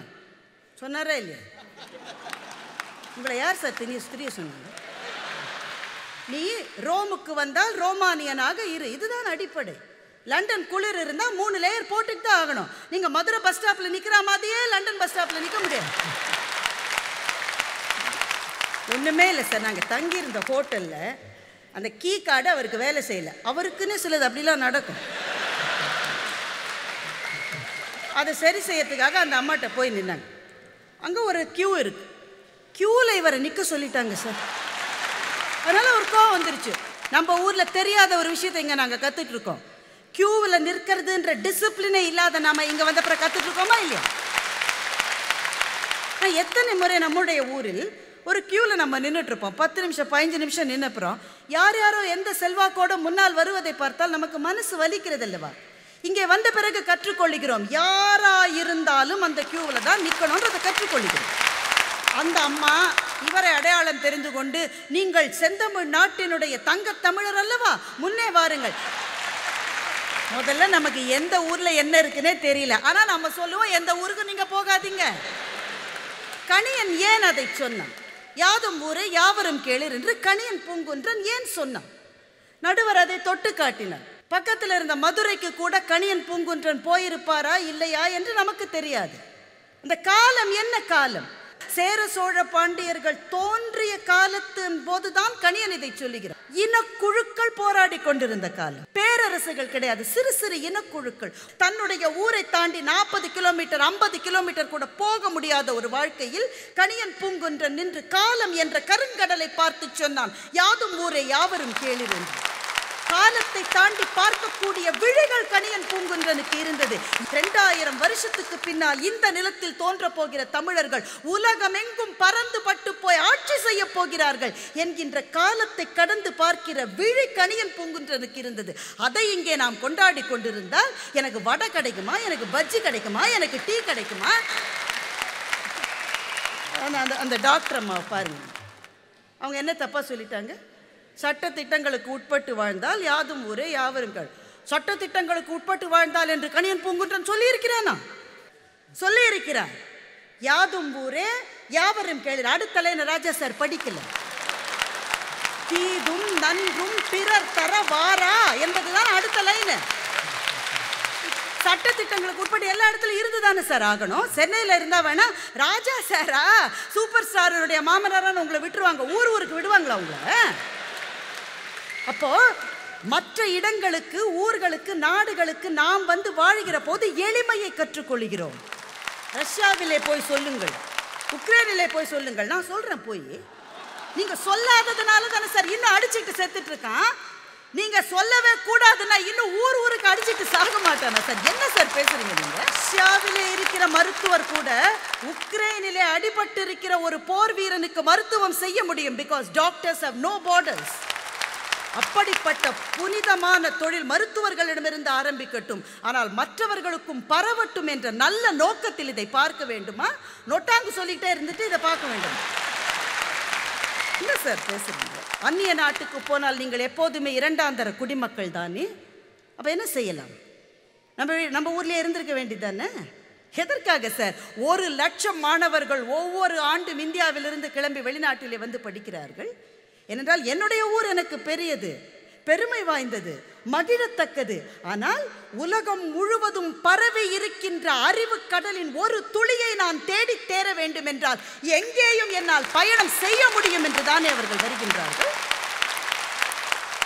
ஒரு மருத்துவராயிருக்கிற அந்த சகோதரியை பார்த்து என்னுடைய நண்பர் ராஜா சொல்லுகின்றார், உங்க பிள்ளைகளை நீங்க பார்க்கலன்னு சொல்லுகின்றார்.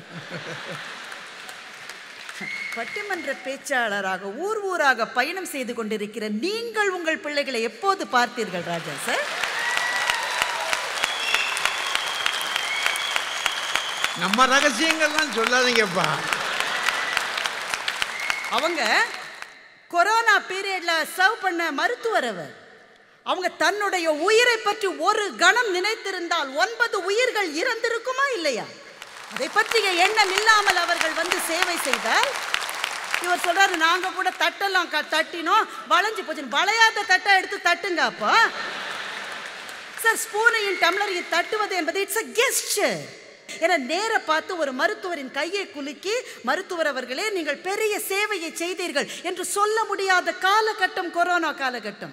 அந்த மருத்துவர்களுக்கும் செவிலியர்களுக்கும் நன்றி செலுத்துவதற்காக பாத்திரங்களை வைத்து தட்டினோம். இதை கூட குறை சொல்ல ஒருவரால் முடியும் என்றால், அந்த அம்மா எதற்காக தன்னுடைய பிள்ளைகளை மற்றவர்களிடம் கொடுத்தார்கள் என்றால், தமிழ் அதை அவர்களுக்கு சொல்லிக் கொடுத்தது.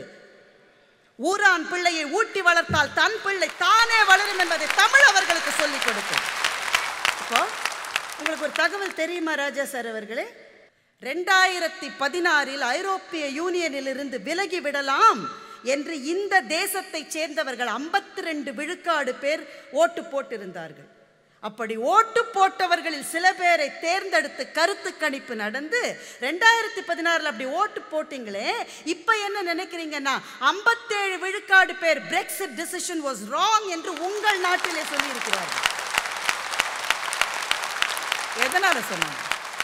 1 லட்சம் ட்ரக் டிரைவர்ஸ் உங்க ஊரை விட்டு போய் உங்க ஊருக்கு வர வேண்டிய அத்தனை லாரிகளும் ட்ரக்ஸும் நின்று குட்ஸ் உள்ள வர முடியலன்ற போதுதான் நமக்கு தெரிகிறது இந்த உலகம் என்பது தனித்து தனித்து தனித்து தனித்து இயங்க வேண்டிய தீவு அல்ல. இனி இந்த உலகத்தில் உன்னுடைய நிறம் கருப்பா, பிரவுனா, வெள்ளையா என்று எதையும் பார்க்காமல் ஒருவர் கையை ஒருவர் பிடித்துக் கொண்டுதான் இந்த உலகத்தில் இனிமேல் வாழ முடியும் என்பதை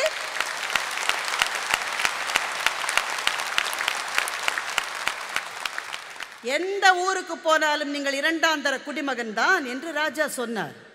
அப்படி ஒரு காலம் இருந்திருக்கலாம். ஆனால் இன்றைக்கு உங்களினுடைய பிரைம் மினிஸ்டராக இருக்கிற ரிஷி சுனக் கொஞ்சம் கொஞ்சமாக மாற்ற இந்த உலகத்தின் புது பிரதிநிதிகளாக வந்திருக்கிறார்களா இல்லையா?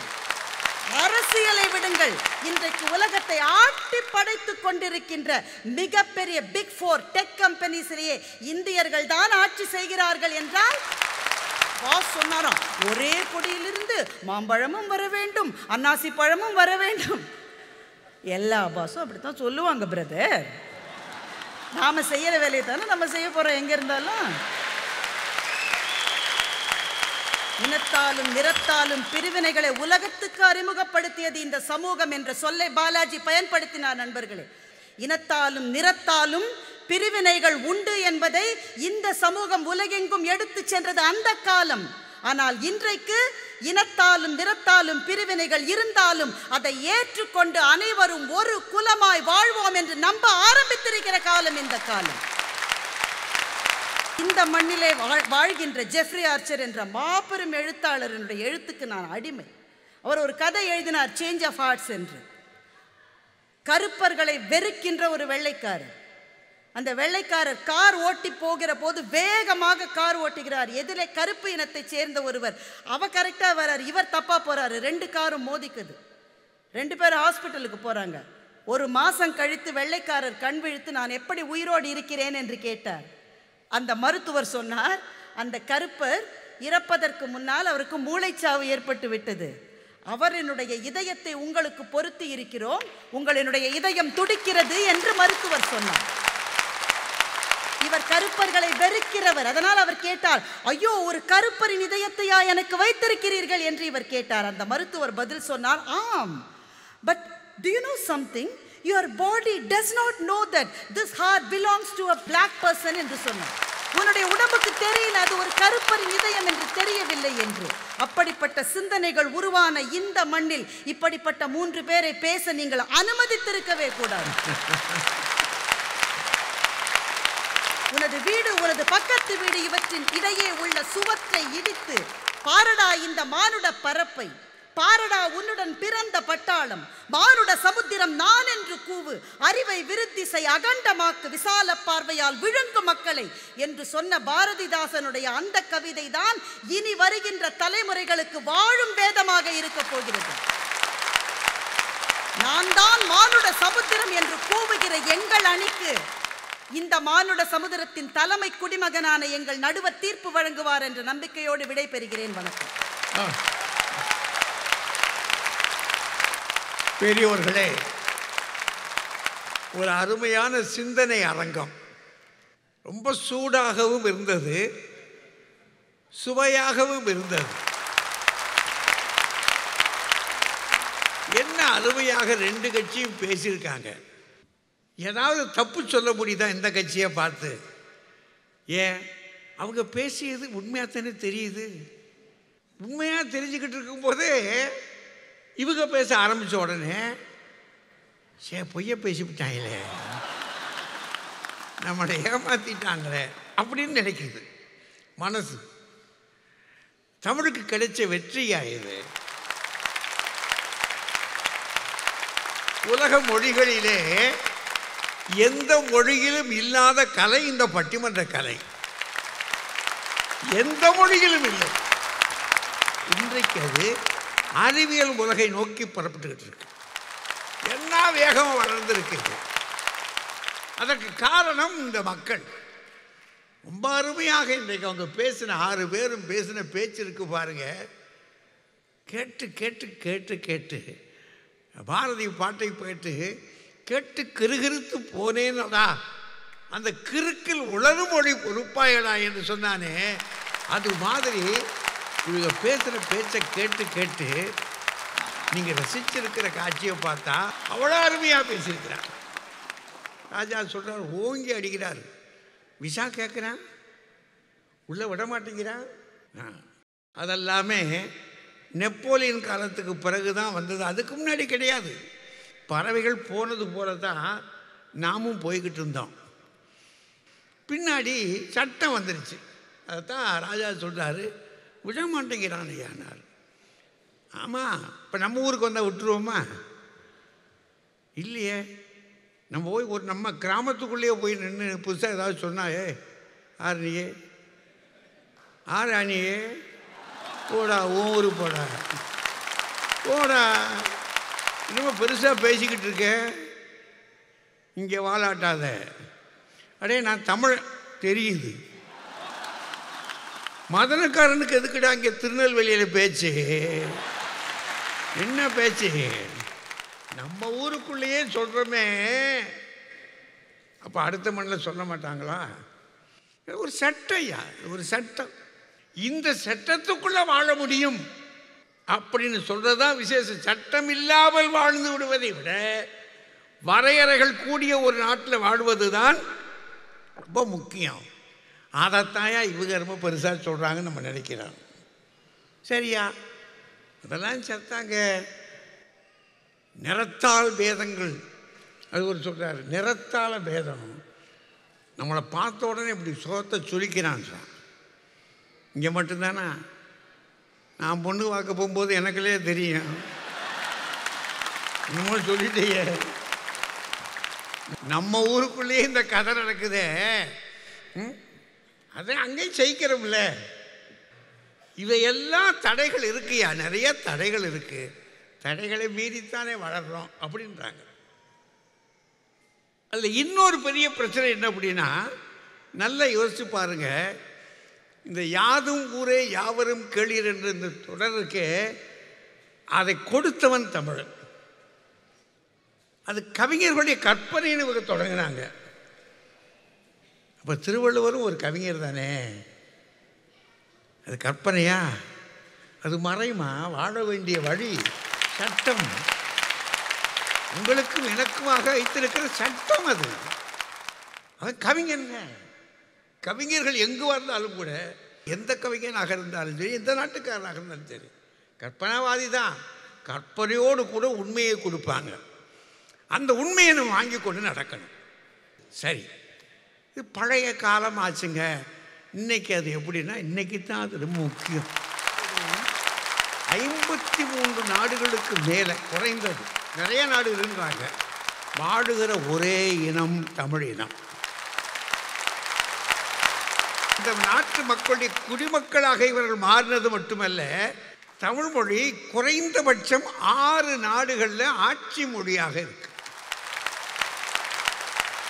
அப்படின்னா மற்ற மொழிக்கு கிடைச்சிருக்கிற சிறப்பை விட தமிழர்களுக்கு கிடைத்திருக்கிற சிறப்பு மிக பெரிது இல்லையா? அந்த பக்கத்தில் ஈழத்தில் ஒரு பக்கம், சிங்கப்பூர், மலேசியா, மொரிஷியஸு, கனடா அங்கீகரிச்சிருக்கு. நம்ம ஊரில் கூட கேட்க முடியலையா? இந்த பிரிட்டிஷ் ஏர்வேஸில் ஏறி உள்ளே உட்கார்ந்த உடனே அங்கே பேசின பேச்சிருக்க தமிழில், அனைவருக்கும் இனிய வணக்கம். என்னம்மா சொன்னாங்க ஐயா, எங்கள் நம்ம ஊரில் அது இல்லையா? நம்ம ஊரில் கச்சாப்புச்சான்றான், ஒன்றும் விளங்கலை. இங்கே பாருங்களேன், என்னம்மா கேட்டுட்டான். அதே மாதிரி தான் மலேசியா ஏர்வேஸில் போனாலும் அப்படி தான் இருக்குது, சிங்கப்பூரில் போனாலும் அப்படி தான் இருக்குது, ஸ்ரீலங்காவில் போனாலும் அப்படி தான் இருக்குது. இப்போ எத்தனை விஷயம் இருக்குது பார்த்தீங்களா? அப்போ தமிழுக்கு எவ்வளவு ஏற்றம் கிடைச்சிருக்கியா? அந்த நேரத்தில் போய் நான் மக்களோட சேர முடியலன்னு சொல்லலாமா? நமக்கு அத்தனை உரிமை இருக்கு. அது மட்டும் இல்லை, தமிழ் மக்கள் தான் உலக சமயத்தில் எந்தெந்த சமயங்கள் இருக்கின்றனவோ அத்தனை சமயங்களும் தமிழில் இருக்கின்றன. நீங்க எந்த மொழிக்கு போய் பாருங்க, ஆனால் வேறுபடுகிற சமயங்கள் அத்தனையும் தமிழிலே வாங்கி வைத்திருக்கிறோம். நாம வாங்கி வைத்திருப்பதல்ல, காவியங்கள் படைத்திருக்கிறோம் அந்த சமயங்களை பற்றி. நபிகள் நாயகத்தை பற்றி காவியம் வேண்டுமா? இயேசு கிறிஸ்துவை பற்றி காவியம் வேண்டுமா? அங்கிருந்து வந்தவர்கள் எழுதியிருக்கிறார்கள். நம்ம ஊர் தமிழ் மக்களும் எழுதி வச்சிருக்கிறாங்க. அப்படின்னா எத்தனையா சிறப்பு தமிழில். அப்படின்னா நம்ம மற்றவர்களை அங்கீகரித்துக் கொள்கிற இயல்பு நமக்குள்ள இயல்பாகவே உண்டு. நாம் மற்றவர்களோடு போய் இணைந்து வாழ பழகிக்கொள்ள வேண்டியது நம்முடைய கடமை தானே. அது மட்டும் இல்லைங்க, நம்ம முன்னாடியே திட்டம் போட்டு தான் வந்திருக்கோம். நம்ம ஊரில் நமக்கு சலுகை கொடுத்தாங்க, படிக்கிறதுக்கு வாய்ப்பு கொடுத்தாங்க, நமக்கு சம்பளம் கட்டினாங்க, எல்லாம் தான் கொடுத்தாங்க. எதுக்காக இங்கே ஓடியாந்தோம்? எதுக்கு? அங்கே மருத்துவர்கள் எங்ககிட்ட படித்து விட்டு இங்கே வந்து உட்காந்துருக்கீங்களா? நீங்கள் எங்களை ஏமாற்றி விட்டீங்களே. எங்கள் பணத்தில் படிச்சுட்டு நான் நியாயமாக கேட்குறேன், நீங்கள் படித்தது எங்களுடைய பணத்தில். இன்னொரு நாட்டுக்கு வந்திருக்கிறோமே, எதுக்கு? இதுக்குத்தானே வந்துட்டு முடியாது நான் என்னையே அர்த்தம் முடியல. இந்த யுகத்தில் அது முடியும், சாத்தியம், நடக்க வேண்டிய ஒன்று. அது நாம் எதை சொன்னோமோ அதன்படி வாழ வேண்டியவர்கள் நாம். ஏன் சொன்னது யாரு? நாம் அல்லவா சொல்லியிருக்கிறோம், உலகுக்கு சொல்லியிருக்கிறோம். உலகம் அங்கீகரித்து கொண்டிருக்கிறது. அது வானவெளியில் எழுதியது போல வருமே எழுதி போட்டிருக்கு. ஐநா சபை எழுதி போட்டு வச்சிருக்கு. அப்படின்னா நமக்கு அதில் கடமை இருக்கா இல்லையா? முடியாது நம்ம சொல்லலாமா? சொல்லக்கூடாது. பெரியவர்களே, நிச்சயமாக தமிழ் மக்களுக்கு மிகப்பெரிய கடமை இருக்கிறது, பொறுப்பு இருக்கிறது. முடியும். பெரியோர்களே, தமிழ் மக்கள் முன்மாதிரியான மக்கள், உலகுக்கு வழிகாட்டுகிற மக்கள். உலகம் அங்கீகரித்திருக்கிறது உங்களே. உலகை ஆளுகிற மக்களாக நீங்கள் மாறிக்கொண்டிருக்கிறீர்கள். நம்முடைய மக்கள் எங்கே போனார்களோ அந்த மண்ணை தங்கள் சொந்த மண்ணாக மாற்றுகிற மக்களாக வாழ்ந்திருக்கிறார். அதையும் பார்க்கிறோம். இந்த நாட்டின் பொருளாதாரத்திற்கு நீங்கள் காரணமாக இருக்கிறீர்கள். அப்படி என்றால் நீங்கள் நிச்சயமாக பெரியோர்களே, யாதும் ஊரே யாவரும் கேளு என்ற கணியன் பூங்குன்றன் இந்த உலகுக்கு சொன்னதல்ல, உங்களுக்கும் எனக்கும் சொன்னது. அதன்படி நம்மால் வாழ முடியும், வாழ முடியும். எத்தனை வாடை வந்தாலும் சரி. இங்கே நாம் தங்கியிருக்கவில்லையா, வாழ்ந்து கொண்டிருக்கவில்லையா? ஆடைகளை வாங்கி கொண்டோம், அவர்கள் மொழிகளை வாங்கி கொண்டோம், அவர்கள் ஊற்று மண்ணை சேர்ந்து கொண்டவர்களாக இருக்கிறோம். அதற்கு பிறகு மாற முடியாது, வாழ முடியாது என்று சொல்லுவது என்பது எனக்கென்னவோ அவ்வளவு சரியாக தெரியவில்லை. இது சாத்தியம், தமிழர்களுக்கு சாத்தியம் என்று கூறி வாழ்த்தி வணங்கி விடைபெறுகிறேன். நன்றி, வணக்கம்.